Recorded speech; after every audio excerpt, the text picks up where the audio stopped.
ကမ္မထံဘာဝနာအလုပ်ကိုအထောက်ကြတယ်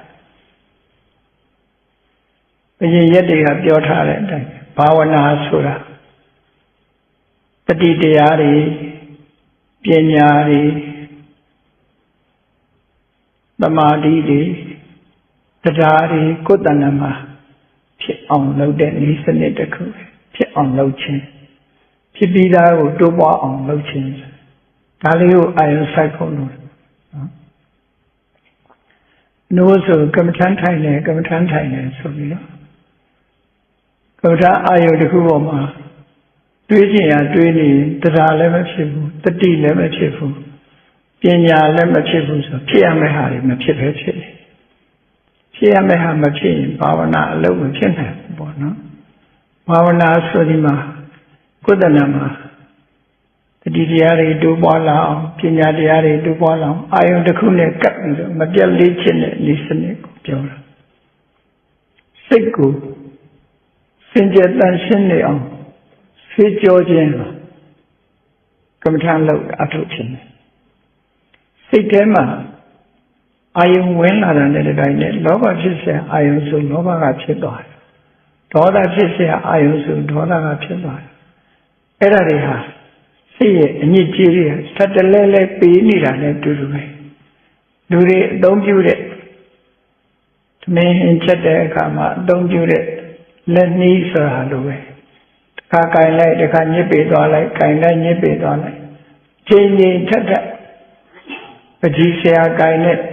စုပ်နဲ့တုတ်ဆရာအဝတ်လိုပဲညစ်ပေသွားစိတ်ဟာအဲ့လိုညစ်ပေအဲ့ဒီညစ်ပေနေတာကြီးမပေရအောင်တန်ရှင်းအောင်စီကြောနေတာဘာဝနာလုပ်လို့ခေါ်တာအဲ့ဒါလို့ဖြစ်မှကိုလုံးတဲ့အလုပ်ဟာမှန်ကန်တယ်လို့ပြောအဲ့လိုဖြစ်အောင်လုပ်သမာဓိရလာတော့စိတ်ထဲမှာဘာဖြစ်တယ်ညာဖြစ်တယ်ဟိုဟာတွေမြင်တယ်ဒါတွေမြင်တယ်ဒါတွေကအဓိကမဟုတ်ဘူးဒါတွေအဓိကမဟုတ်နမိတ်ဆိုဒီမှာထင်အောင်မြင်အောင်တွေကတော့လာမှာစိတ်ဆိုတာတွေးကြင်အတွေ့မြင်မြင်လာတတ်တဲ့သဘာဝတွေရှိအဲ့တော့ကိုမြင်တဲ့အမြင်ပေါ်မှာဘာဖြစ်တယ်လဲဒါကအဓိကမြင်တဲ့အမြင်ပေါ်မှာตาရသွားတာလားตาရရင်လောဘဖြစ်သွားပြီမုန်းတီးတာလားဒေါသဖြစ်သွားပြီအမှန်မသိတာလားမောဟဖြစ်သွားပြီအဲ့ဒါထပ်ပြီးတော့ညစ်ပေသွားတာပဲလို့ပြောတာထပ်ပြီးတော့ညစ်ပေသွားတာကမ္မထာအထုတ်နေတယ်လို့ဆိုရလို့စိတ်ရဲ့အစဉ်ဒီမှာထပ်ပြီးတော့ညစ်ပေနေတာကိုမသိဘူးဆိုလို့ရှိရင်အငြိကြီးတွေကပိုပြီးတော့များလာဒါကြောင့်ဘာဝနာဆိုဒီမှာကောင်းတဲ့အငြိချင်းတွေတိုးတက်အောင်ကိုကြိုးစားတယ်ဟုတ်အဲ့လိုတိုးတက်ဖို့ကြိုးစားတယ်ဆိုတဲ့နည်းတွေလည်းပဲမြတ်စွာဘုရားကမ္မထာ40တောင်ပေးထားတယ်ပေါ့မြတ်စွာဘုရားဂုဏ်ကိုအာယုံပြုပြီးတော့လေတတိတွေတိုးပွားလာအောင်တရားတွေတိုးပွားလာအောင်ပညာတွေတိုးပွားလာအောင်လုပ်လို့ရတယ်ဘုရားဂုဏ်တော်တွေကိုစဉ်းစားတစ်ခုချင်းစဉ်းစားရင်းကနေမြတ်စွာဘုရားဟာဒီလိုရည်ချင်းနေနဲ့ပြည့်တာပါလားဆိုပြီးတော့စိတ်ထဲမှာကြည်နူးမှုတရားတွေအဲ့ဒီဘုရားကုံတော်ပေါ်မှာအာယုံရောက်နေတဲ့တတိတရားတွေဆင်ញင်စဉ်းစားနေလို့ရလာတဲ့ပညာတရားတွေဒါတွေတူပွားအောင်လုပ်တာဘာဝနာလို့ခေါ်တယ်အဲ့ဒါကအနှစ်သာရတစ်ခုအဲ့ဒီလိုမဟုတ်ဘဲနဲ့ဘုရားပုံတော်ကိုအာယုံပြုပြီးကြည့်ရင်ကနေ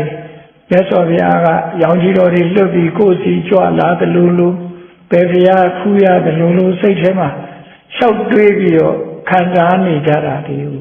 ตายရနေမယ်ဆိုလို့ရှိရင်တော့ဒါလမ်းကြောင်းလွဲနေပြန်တာပေါ့ဘုရားအာယုန်နဲ့ဆိုရင်တော်သေးတယ်တခြားအာယုန်နဲ့ဆိုရင်ပို့ပြီးတော့ဆုံးသွားဒါကြောင့်မလို့စိတ်ထဲမှာဖြစ်ပေါ်လာတဲ့တရားတွေတတိတွေပညာတွေဒါတွေတိုးတက်မှုရှိမရှိပဲကိုယ်စိတ်ကတတိထားပြီးတော့ဆောင်ရွက်ကြပါပေါ့မနေ့ကဥပုသ္တိလကိုဆင်ញင်ခြင်းဖြင့်လဲကမ္မထာအလုပ်အားထုတ်လို့ရတယ်ဘုရားကုံတော်ဆင်ញင်ခြင်းအပြင်လဲမိမိစိတ်ရဲ့အညစ်အကြေးတွေကိုဆေးကြောပြလို့ရတယ်အခုဒီကနေ့မေတ္တာဘာဝနာအကြောင်းနည်းငယ်ပြောပြမေတ္တာဆိုတာအလုံးသိကြတဲ့လောကကြီးတစ်ခုလုံးမှာလောဘတွေကြီးလာတဲ့အခါမှာကဘာတစ်ခုလုံးကိုခြုံကြည့်မယ်လို့ရှိရင်ဒီနေ့ကဘာဟာ လောဘတွေကြီးနေကြလူတွေအများစုကြီးလိုက်မယ်ဆိုရင်မိမိရှိတဲ့ရှိလိုက်တဲ့အတိုင်းအတာတွေပို့ပြီးတော့ရှိအောင်ကြိုးစားကြကြိုးစားတော့လောဘတွေဖြစ်လာအဲ့ဒီလောဘတွေရဲ့နောက်ကဘယ်လိုလိုက်လာလို့ဆိုဒေါသအမုန်းကြီးပွားနေသည့်အတွက်ကြောင့်ကဘာဟာကိုယ်နေရာကိုယ်ဒိတာတွေမကဘူးနေရာအနှံ့ပြားကြည့်အောင်ချက်ထွင်ပြီးတော့လောဘနဲ့လက်ဝကြီးအုပ်တာမျိုးတွေဖြစ်ပေါ်လာလောဘနဲ့လက်ဝကြီးအုပ်တဲ့ပုံမှာနောက်ကဒေါသတွေလိုက်လာတဲ့အခါကျလောဘနဲ့ဒေါသကဘာကြီးကိုလွှမ်းမိုးနေတယ်လို့ပြောလို့ရတယ်လွှမ်းမိုးနေသည့်အတွက်ကြောင့်ဒီနေ့မှာအမုန်းတရားတွေကပုံများလာမုန်းတရားတွေပုံများလာစီးပွားရေးချက်တွင်တယ်လို့ပြောမှာပေါ့နော်နာမည်တစ်ခုနဲ့ပြောမယ်ဆိုရင်စီးပွားရေးချက်တွင်တရားနဲ့ပြောမယ်ဆိုရင်လောဘကိုချက်တွင်လောဘချက်တဲ့လောက်လောဘတွေကပါလာတဲ့နောက်မှာဒေါသတွေကပါလာဒေါသကိုတော့ဘယ်လိုသတ်မှတ်ကြုံဆိုရင်ကိုယ်အကျိုးစီးပွားကိုကာကွယ်ခြင်းဆိုတဲ့နာမည်အောက်ရောက်သွားကောင်းတဲ့လူနဲ့နော်အဆိုးတွေဖြစ်လာလက်နဲ့တည်းရှားကြံပြီးတော့ကိုယ်အကျိုးစီးပွားကိုကာကွယ်တယ်ဆိုပြီးတော့လုပ်လာကြအဲ့ဒါလောဘတွေရဲ့အကျိုးဆက်ဖြစ်တော့ဒီကနေ့ကဘာကြီးကပူလောင်နေအမြဲတမ်းအဲ့ဒီပူလောင်နေတဲ့ကဘာကြီးထဲမှာအေးအောင်ဘယ်လိုနေရမလဲလို့ဆိုသက်သာပြမေတ္တာဘာဝနာပွားဖို့မေတ္တာဘာဝေတ္တပါဒေါသတပဟာနာယရှင်တဲ့နှလုံးထဲမှာဖြစ်ပေါ်လာတဲ့အမုန်းတရားတွေကိုညှိမ့်တတ်ဖို့အတွက်မေတ္တာကိုတည်ဆောက်ရမယ်လို့အဲ့တော့မေတ္တာကိုတည်ဆောက်တယ်ဆိုတဲ့အခါမေတ္တာဆိုတဲ့စကားလုံးလေးရဲ့အဓိပ္ပာယ်ကဘာလို့ဆိုမိတ်စတိတိနေဟတိတိမေတ္တာ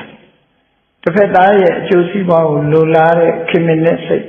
အကျိုးလိုလားတဲ့မိတ်ဆွေတွေရဲ့စိတ်ဓာတ်ကိုမေတ္တာလို့ခေါ်တာအဲ့ဒီလိုဆိုလို့တယ်တဏှာရာဂနဲ့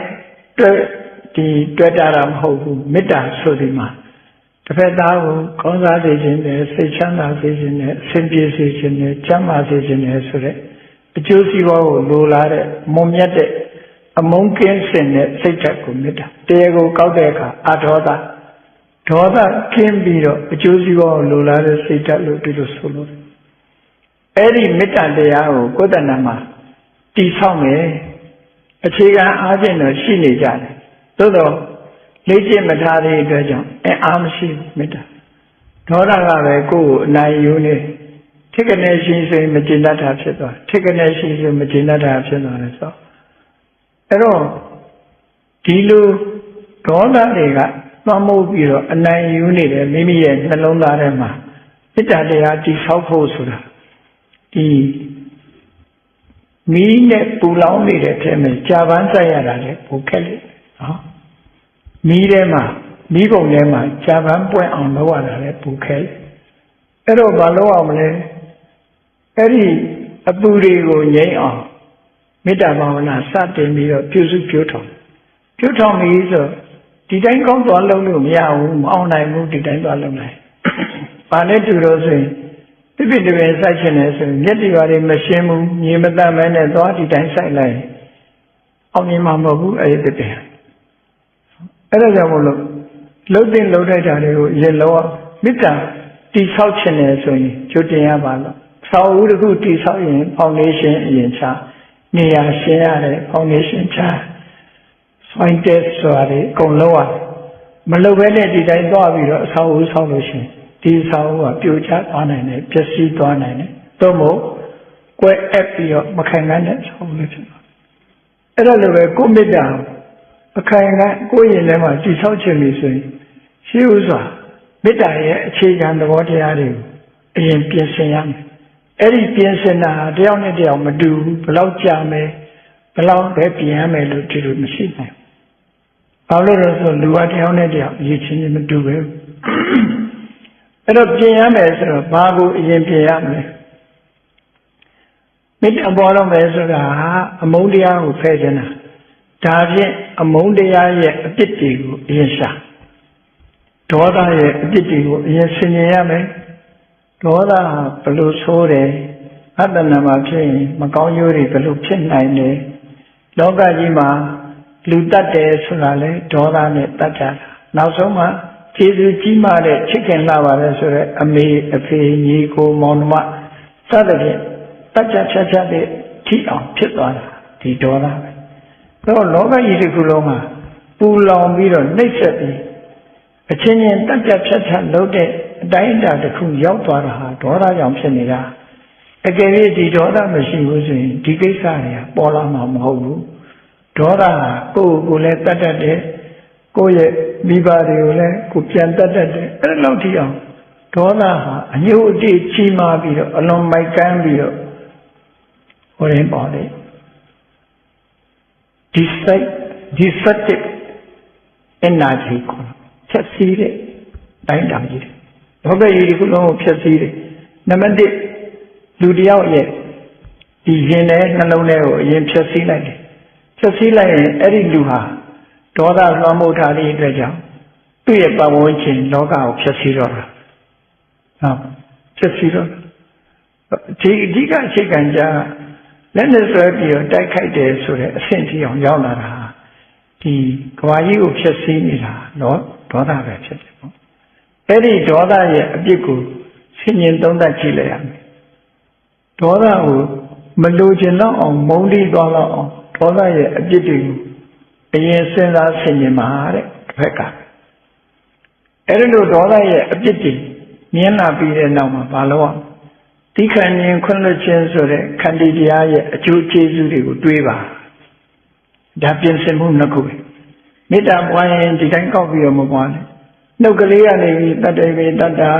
တတဝအလုံးတွေချမ်းသာကြပါစေဆိုတာမျိုးကတော့နှုတ်ကရွတ်တာတော့ပဲရှိတယ်ရှင်ထဲမှာမေတ္တာတိဆောက်တာမဟုတ်ဘူးစိတ်ဆိုးစရာမရှိရင်တော့ပြုံးနေမှာပဲစိတ်ဆိုးစရာရှိရင်ဆိုးသွားမှာပဲကာဝယ်လုံနိုင်တာမဟုတ်ဘူးအမှန်တမ်းအခြေမပါတဲ့မေတ္တာဖြစ်နေအခြေပါတဲ့မေတ္တာတကူတိဆောက်ခြင်းနေဆိုရင်အခုလိုဒေါသရဲ့အပြစ်ကိုဆင်ញင်ရမယ်အတိညာနဲ့တွေ့တော်သုံးသပ်ဆင်ញင်ရဟောတဏီကုံပဲဆင်ញင်တဏှာကြီးပဲဆင်ញင်ကိုအတိညာနဲ့မှာဒေါသဆိုတာဆိုးလာပါလားဆိုတာကိုမြင်လာပြီးထျောင်းမလိုချင်တော့ခန္တီဆိုတဲ့သိက္ခာဉာဏ်တရားရဲ့တန်မိုးတွေကိုဆင်ញင်သုံးသပ်ကြည့်ရအဲ့ဒီနှစ်ခုဒေါသရဲ့အပြစ်ကိုဆင်ញင်သုံးသပ်ခြင်းခန္တီရဲ့အကျိုးကျေးဇူးတွေကိုဆင်ញင်သုံးသပ်ခြင်းဆိုတဲ့ဒီနှစ်ခုဟာပြင်ဆင်မှုနှစ်ခုပဲ foundation ချခြင်းပဲဖြစ်တယ်အဲ့ဒီ foundation မှာမချဘဲနဲ့မေတ္တာပွားမအောင်အဲ့ဒါမအောင်နိုင်ဘူးခိုင်မာတဲ့မေတ္တာမဖြစ်နိုင်ဘူးဘဝကျင်ကကိုယ်ပေါ်ကောင်းနေရင်တော့ကောင်းနေဥမှာပဲကောင်းနေသလောက်ပေါ်ကောင်းနေတာသဘောကောင်းတာသူများကကောင်းလို့ကိုကောင်းတာသူတော်နေလို့ကိုကောင်းတယ်သူတို့ကောင်းတယ်ဖြစ်နေဥမှာအဆိုးနဲ့တွေ့တာနဲ့တပြိုင်နက်အကုန်ကိုလောက်ထားတဲ့မေတ္တာကြီးဟာဒီကြိုးချပြည့်စည်သွားမှာပဲဖြစ်တယ်မခိုင်မာဘူးအဲ့တော့ခိုင်မာအောင်အခုလိုအရင်တိဆောက်ပါပြုပြင်ပါပြင်ဆင်ပါလို့ပြောတယ်ကဲဟုတ်ပြီပြင်ဆင်တိဆောက်ပြီးတဲ့နောက်မှာကိုယ့်ရဲ့မေတ္တာပွားမယ်ဆိုတာဒီဘယ်ပုဂ္ဂိုလ်ပေါ်မှာပွားမလဲတရားအလုံးပေါ်မှာတော့ပွားရမှာပဲပွားတာသို့တော့အခြေခံခိုင်မာအောင်စုစည်းထားဖို့လိုသေးတယ်ဘယ်နဲ့ကြီးလှုပ်လို့ရှိရင်လဲဟိုနဲ့ဆက်ဒီဆက်ဆိုဘာမှဖြစ်ဘူးဟိုကလှုပ်လိုက်ဒါလှုပ်လိုက်ဆို Rolling Stone get us no more swallow လဲနေတယ်တောက်တုံးကြီးဟာမော်ကြီးမကတ်ဘူးဘာမှအဖတ်တယ်မှာမဟုတ်ဘူးဒီလိုလျှောက်ပို့နေရင်လည်းဘာမှအဖတ်မတယ်မေတ္တာမခိုင်ပါဘူး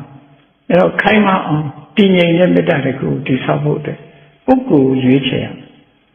ရွေးချယ်တဲ့အခါမှာပုဂ္ဂိုလ်၄မျိုးခွဲလိုက်ပြီးတော့ရွေးရအဲ့ဒီ၄မျိုးထဲမှာ